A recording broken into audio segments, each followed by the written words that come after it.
Aksi nyata modul 2.2 Pembelajaran Sosial dan Emosional oleh Nita Ruliana, calon guru penggerak SMA Negeri 1 Mendo. Assalamualaikum warahmatullahi wabarakatuh. Waalaikumsalam warahmatullahi wabarakatuh. Alhamdulillah, hari ini kita diberi kesehatan ya sehingga dapat berjumpa lagi dalam pembelajaran kimia. Gimana kabarnya? Semuanya sehat? Mari kita berdoa terlebih dahulu. Berdoa dipersilakan.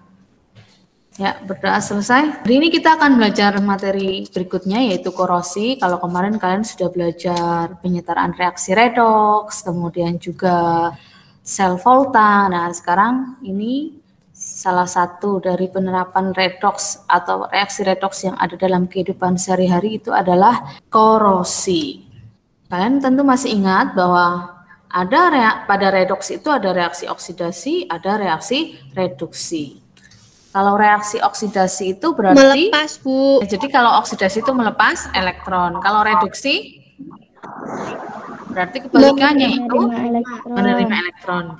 Bagus. Nah, sebelum kita masuk ke materi berikutnya, kita ke yes no question dulu. Sudah siap? Oksidasi terjadi di anoda. Yes. Yes ya. Kemudian logam teroksidasi menjadi ion negatif. Ya. Kemudian kation menjadi endapan logam. Reduktor mengalami oksidasi. Reduktor mengalami oksidasi. Kalau oksidator mengalami apa? Oksidator mengalami reduksi. Yes. Harusnya no ya. Lanjut, besi mengalami korosi. Ini harus bisa ini. Besi mengalami korosi. Yes. Pengecatan dapat mencegah korosi. Yes. Hujan asam memperlambat korosi. No. Oke, bagus. Ini cukup ya yes no question-nya ya. Sekarang Ibu tanya. Setelah kalian melaksanakan yes no question, rasanya bagaimana? Monggo siapa yang mau jawab? Kan, Bu. Senang dan deg-degan. Ya, Septi. Ya, silakan. Deg-degan kenapa, Septi? Ngeblank, Bu. Jawabannya ada tapi gimana ya mau ngucapinnya? Karena harus berpikir gitu ya. Senang, Bu. Senang ya. Senang kenapa kita? Soalnya kayak bermain game, Bu. Ya, ini game ya, game tapi ya ini sebenarnya ini tanya jawab materi, cuman karena kita buat sebagai game biar ya berbeda rasanya, biar lebih menyenangkan karena kita akan belajar materi baru yaitu korosi.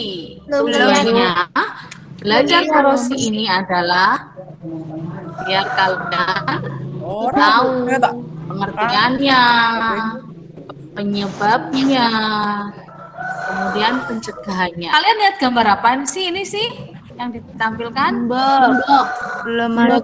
Bedanya apa? Warnanya sama-sama merah. Bedanya apa? Karatan yang satu sudah berkarat yang satu belum. Nah, itu yang akan kita pelajari. Apa itu korosi? Rusak logam akibat pengaruh lingkungan. Karena pengaruh lingkungan. Jadi logam mengalami kerusakan ya. Kenapa kerusakan? Tadi sudah Ibu sampaikan. Korosi ini adalah contoh dari redoks yang ada dalam kehidupan sehari-hari. Nah, korosi ini adalah proses elektrokimia. Gimana mungkin mengalami kerusakan menurut kalian ya? Kenapa rusak? Karena logam ini mengalami oksidasi. Paham? Jadi kenapa logam rusak? Karena mengalami oksidasi. Dengan siapa? Dengan oksigen di udara. Di mana oksigen di udara itu mengalami reduksi. Kemudian hasil dari reaksi oksidasi logam dan reduksi udara ini adalah karat yang berupa oksida atau karbonat. Nah, reaksinya seperti apa? Nah, ini reaksinya. Reaksi di anoda, besi, mengalami oksidasi, kemudian di katoda, oksigen mengalami reduksi. Ini reaksinya. Kalian tadi kan sudah tahu, oksigen itu mengalami reduksi jika suasananya asam atau dengan air. Nah, ini penyebabnya. Jadi korosi ini penyebab utamanya ini adalah air dan udara lembab. Kemudian yang kedua adalah larutan elektrolit. Larutan elektrolit ini bisa berupa asam atau garam. Kenapa? Karena larutan elektrolit ini merupakan media yang baik untuk transfer muatan. Sehingga elektronnya mudah diikat oksigen. Kalau oksigen mudah mengikat elektron, maka mengalami reduksi. Nah, zat-zat yang mengandung oksigen itu adalah air hujan. Kalian sudah belajar pada hidrokarbon itu ada hujan asam ya. Nih, sel elektrolit kimia antara dua logam. Jadi kalau ada dua logam berdekatan itu nanti bisa menyebabkan korosi. Ini permukaan logamnya tidak rata, maka nanti akan menyebabkan memudahkan terjadinya kutub-kutub muatan. Kalau ada kutubnya, maka ada kutub positif, negatif, nanti akan terbentuk anoda dan katoda. Nah, bagaimana cara mencegahnya? Yang pertama, kita bisa menggunakan lapisan pelindung. Pelumas ini, jadi misalnya pada engsel, kemudian roda pagar, itu kemudian pada mesin-mesin diberi pelumas. Cara yang lain ini adalah dengan itu adalah krom. Kemudian juga ada galvanisasi. Pada perlindungan katodik ini kita menggunakan logam lain yang lebih reaktif. Untuk deret volta ini perhatikan, yang kiri Li apa AU menurut kalian? Li kiri ya, ingat ya. Kiri itu adalah reaktif, N0-nya semakin kecil. Reaktif itu apa? Berarti mudah mengalami oksidasi. Kanan, ini kan lebih banyak kanan ya. Semakin bertambah N0-nya merupakan logam yang mudah mengalami reduksi. Coba nih perhatikan tangan Ibu. Kelihatan enggak? Nah, dari deret volta tadi, Mn dengan Fe lebih kiri yang mana? Ini yang lebih kiri yang Mn atau Fe? Lihat jari Ibu. Mn atau Fe? Mn ya. Nah, Mn lebih kiri, maka nanti Mn yang akan mengalami oksidasi. Besinya reduksi. Nah, sudah. Apakah besinya mengalami korosi? Pertanyaan Ibu itu. Mungkin kalian bisa mencatat ya. Korosi sama dengan oksidasi sama dengan kiri. Coba dicatat. Korosi sama dengan kiri.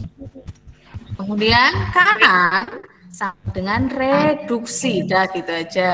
Sudah? Sekarang kalian lihat, yang lebih kiri mana? Mn atau Fe?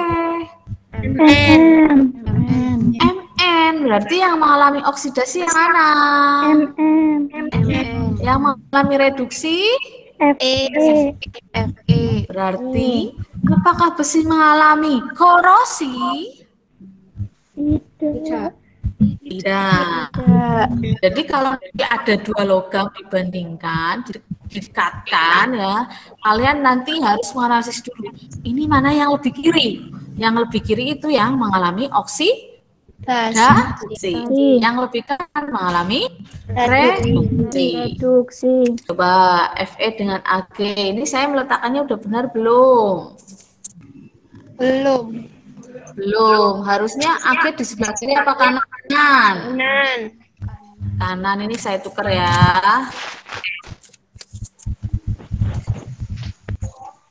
Nah, di sini sudah. Ini yang lebih kiri yang mana? Fe. Ag-nya lebih kanan. Yang mengalami oksidasi mana? Fe. Reduksinya? Ag. Berarti pertanyaan Ibu, apakah terjadi korosi? Terjadi. Nah, sampai di sini sudah lebih paham atau belum? Kalian tadi sudah belajar dari pengertian, reaksinya, penyebab, kemudian juga cara mencegahnya juga tadi kita sudah mempraktekkan bagaimana cara membandingkan mana sih lebih kiri, mana lebih kanan, seperti itu ya. Ibu. Lagi ya. Pertanyaan Ibu nih. Besi itu akan mengalami korosi jika disandingkan dengan apa? MG atau PT? Pertanyaan Ibu. PT ya. Kenapa Septi? Karena besinya berada di sebelah kiri PT. Ya, karena besi di kiri dia akan oksidasi. Sementara kalau ini MG dengan Fe. Fe kanan, berarti Fe reduksi. Berarti mengalami oksidasi tidak? Tidak. Tidak, berarti tidak mengalami korosi. Nah, sampai di sini pertanyaan adalah tentang materi korosi ini. Kalau tidak ada, berarti kita sampai pada sesi berikutnya, yaitu membuat rangkuman atau mind map. Jadi silahkan kalian membuat rangkuman dari materi kita hari ini. Bentuknya boleh, misalnya kalian mau membuat, itu kan tergantung minat kalian masing-masing ya. Ada yang mungkin saya suka membuat video, ya boleh. Saya membuat rekaman suara, boleh. Saya membuat mind map saja Bu, pakai konsep apa namanya, peta konsep, polosan ya, apa diberi warnanya boleh. Atau mungkin saya mau membuat puisi Bu, ya boleh. Ibu kasih waktu 3 menit aja ya, monggo silakan dikerjakan. Ya, bagaimana, sudah selesai? Kalau sudah silakan semuanya ditunjukkan mana hasilnya. Membuat apa itu Sep? Rangkuman. Putri Maya mungkin? Buat peta konsep Bu. Oh ya, peta konsep ya. Udah ini. Satu juga udah. Kita mana kita? Hasilnya apa? Wah, nah ini peta konsepnya mantap sekali nih kita ya. Septri mana Septri? Buat apa Sep? Bikin puisi. Oh, puisi. Teman-temannya pengen dengar puisinya Septri nggak ini tentang korosi? Pengen. Ya, silakan Septri. Karena aku sebuah besi, aku menangis di setiap hujan turun. Aku merintih di setiap udara lembat menerjang. Aku pun hanya bisa terdiam di saat aku melihat tubuhmu mulai mengusam. Namun, aku terus berdoa serta menunggu kau membawaku ke tempat yang tidak lembab, membawaku jauh dari jangkauan oksigen. Karena aku tahu, aku hanyalah sebuah besi yang pasti mengalami korosi. Namun, jika kau membawaku, tubuhku tak akan mudah kusam dan koropot. Sudah Bu. Oh iya, tepuk tangan ya. Terima kasih Septri. Nah, ini untuk yang membuat peta konsep atau membuat rangkuman atau puisi boleh, atau mungkin nanti Wahyu sama Agus Afrian mau membuat video atau rekaman boleh. Itu jadi tugas untuk pembelajaran hari ini ya. Ayo, terima kasih untuk pembelajaran hari ini. Mau memasuki tahap akhir ya. Sebelumnya kita simpulkan ya bahwa korosi itu terjadi jika logam mengalami oksidasi. Kemudian kalau pada besi itu mengalami oksidasi itu berarti korosi, penyebab utamanya itu adalah oksigen dan apa? Kelembapan. Kelembapan uap air. Kemudian juga nanti bisa ada zat asam, juga bisa garam ya, itu garam. Kemudian selain itu juga ada permukaan yang tidak rata, juga ada elektrokimia dari dua logam itu. Kemudian cara mencegahnya itu kita melindungi dari kontak, bisa dicat, dilapisi plastik, kemudian juga bisa dilapisi krom atau zinc ya, zinc itu seng ya, kemudian galvanisasi tadi ya, kemudian satu lagi itu adalah dengan perlindungan Katodik. katodik ya. Untuk berikutnya besok kita akan melanjutkan pembelajaran sel elektrolisis. Ibu mohon maaf apabila ada kekeliruan dan salah kata. Iya, Bu. Jangan lupa nanti ini untuk tugas membuat mind map atau rangkuman atau yang lainnya itu silahkan dikumpulkan ya pakai atau lewat GC. Ya, Kita Bu. akhiri ya dengan membaca hamdalah bersama-sama. Alhamdulillahirabbil alamin. Amin. Wassalamualaikum warahmatullahi wabarakatuh. Waalaikumsalam warahmatullahi wabarakatuh.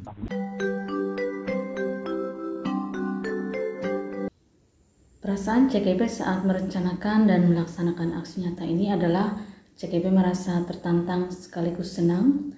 CKP merasa tertantang karena CKP harus bisa menerapkan teknik KSE dan juga pembelajaran berdiferensiasi di sekolah kami, terutama pada pembelajaran kimia.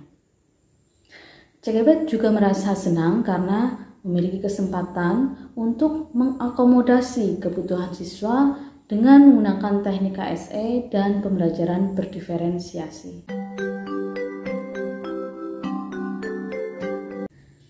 Pada aksi nyata ini, CKP menggunakan dua diferensiasi, yaitu diferensiasi proses dan diferensiasi produk.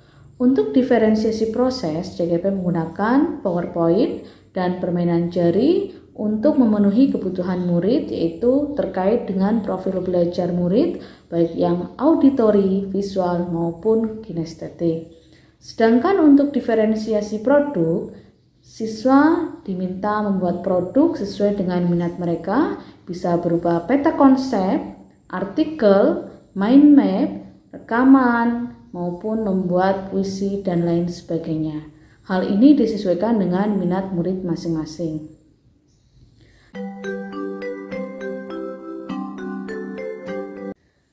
Untuk KSE diberikan pada kegiatan rutin, yaitu pada pemberian yes no question dan juga pada kegiatan inti, yaitu think, write, and share.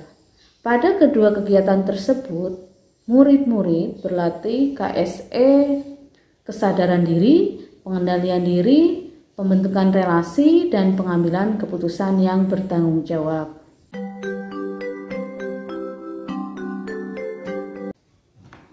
Banyak pembelajaran yang CKP peroleh dari aksi nyata ini. Yang pertama, CKP belajar memetakan kebutuhan murid, baik dari kesiapan belajar, minat murid, maupun profil belajar murid. Yang kedua, CKP belajar menyusun RPP yang menerapkan teknik KSE dan pembelajaran berdiferensiasi. Selain itu, CKP juga menyiapkan bahan ajar yang mengakomodasi kebutuhan murid, baik yang auditori, visual, maupun kinestetik. CKP juga menyiapkan media pembelajaran yang bervariasi sehingga murid merasa senang, bahagia, dan tercapai tujuan yang diharapkan dengan berdasarkan kebutuhan murid. Yang ketiga, CKP juga belajar bahwa murid memiliki minat bakat yang berbeda-beda yang perlu kita dukung sehingga minat bakat mereka dapat berkembang. Yang keempat, CKP juga belajar bagaimana menetapkan teknik KSE yang tepat agar sesuai dengan tujuan pembelajaran yang telah ditetapkan.